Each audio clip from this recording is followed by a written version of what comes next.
Assalamualaikum warahmatullahi wabarakatuh. Saya Septiana dari Universitas Nasional, Fakultas Ekonomi Program Studi Manajemen. Pada kesempatan kali ini saya akan menjelaskan terkait salah satu materi dari studi kelayakan bisnis, yaitu aspek manajemen dan bagian pokok dari aspek manajemen.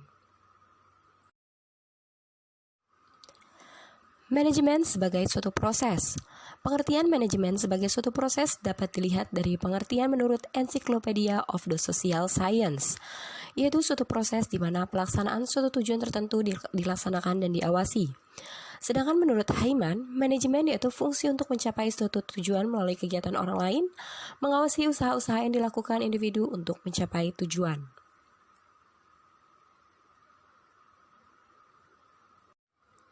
Pada studi kelayakan bisnis terdapat beberapa aspek yang perlu ditinjau, salah satunya adalah aspek manajemen. Bisa dikatakan jika aspek ini cukup penting sebab ide pengembangan bisnis akan digodok atau diupayakan menjadi kenyataan di bawah pimpinan dari tim manajemen. Di awal pembangunan bisnis, tim manajemen akan membentuk visi, misi, serta nilai dasar perusahaan. Visi misi tersebut yang akan menjadi sebuah pedoman untuk perusahaan dalam langkah mencapai tujuan bersama. Lalu, apa tujuan dari studi aspek manajemen? Tujuannya untuk mengetahui kegiatan serta implementasi bisnis yang direncanakan apakah dapat dilaksanakan sehingga dapat disebut layak atau malah tidak layak. Maka dari itu, untuk membentuk sebuah perusahaan yang akan disebut layak, kita perlu mempelajari beberapa bagian pokok dari aspek manajemen. Bagian pokok dari manajemen yang pertama adalah perencanaan. Perencanaan dilakukan agar dapat menentukan tujuan secara keseluruhan dari perusahaan. Dan bagaimana cara untuk memenuhi tujuan tersebut? Ada beberapa pertanyaan yang menyangkut terkait bagaimana perencanaan tersebut dapat dilaksanakan. Yang pertama, apa? Yang kedua, mengapa? Ketiga, di mana? Keempat, kapan? Kelima, siapa? Dan keenam, bagaimana? Apa? Bentuk usaha dan barang jasa dalam bentuk apa yang akan dipasarkan? Lalu mengapa? Mengapa usaha tersebut yang dijalankan? Di mana? Di mana usaha tersebut akan dilaksanakan? Kapan? Kapan usaha tersebut mulai dilaksanakan? Siapa? Siapa saja yang terlibat dalam pelaksanaan usaha? 6. Bagaimana langkah-langkah yang akan dilakukan dalam menjalankan usaha?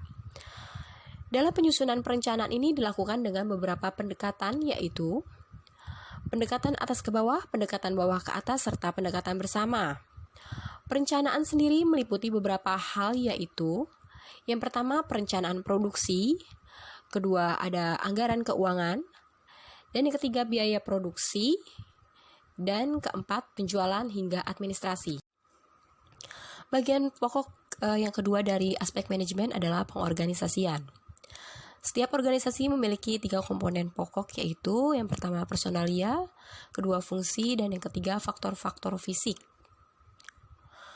Pengertian pengorganisasian sendiri, pengorganisasian merupakan sebuah proses menciptakan hubungan antara berbagai fungsi, personalia, dan faktor-faktor fisik agar semua pekerjaan yang dilakukan dapat bermanfaat serta terarah pada suatu tujuan. Dan untuk hubungan-hubungan yang timbul di dalam organisasi dapat terbentuk dengan adanya 2 macam hubungan, yaitu hubungan informal dan hubungan formal. Setiap bentuk struktur organisasi yang baik harus memiliki 2 karakteristik dasar, yaitu yang pertama, keseimbangan dalam organisasi. Sebuah organisasi dapat dikatakan imbang bila mana kepada masing-masing bagian atau fungsi dialokasikan modal dan tenaga kerja yang sesuai dengan kontribusi yang dihasilkan guna pencapaian tujuan. Yang kedua, fleksibel.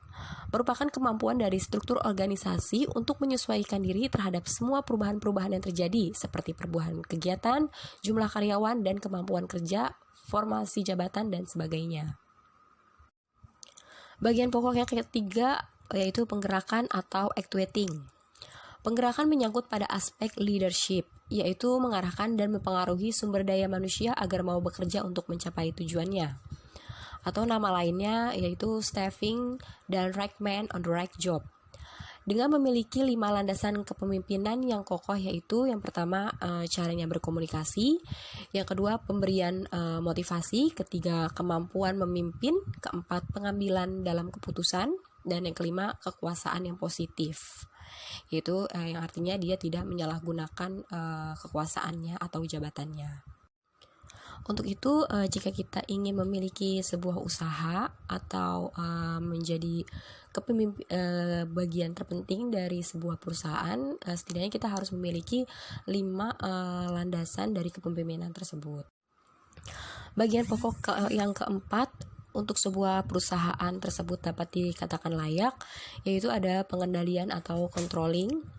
Fungsi pokok pengendalian tersebut yaitu untuk mencegah terjadinya penyimpangan-penyimpangan atau kesalahan dengan melakukan pengendalian secara rutin, disertai dengan adanya ketegasan-ketegasan dalam pengawasan, yakni dengan pemberian sanksi yang semestinya terhadap penyimpangan yang terjadi, mendinamisasikan organisasi. Dengan adanya pengawasan diharapkan sedini mungkin dapat dicegah terjadinya penyimpangan-penyimpangan, sehingga setiap unit organisasi selalu dalam keadaan bekerja yang secara efektif dan efisien, serta mempertebal rasa tanggung jawab. Dengan adanya pengendalian atau pengawasan yang rutin, setiap unit organisasi berikut karyawannya dapat selalu mengerjakan semua tugas yang diberikan dengan benar. Sekian penjelasan dari saya untuk materi aspek manajemen. Semoga bermanfaat. Wassalamualaikum warahmatullahi wabarakatuh.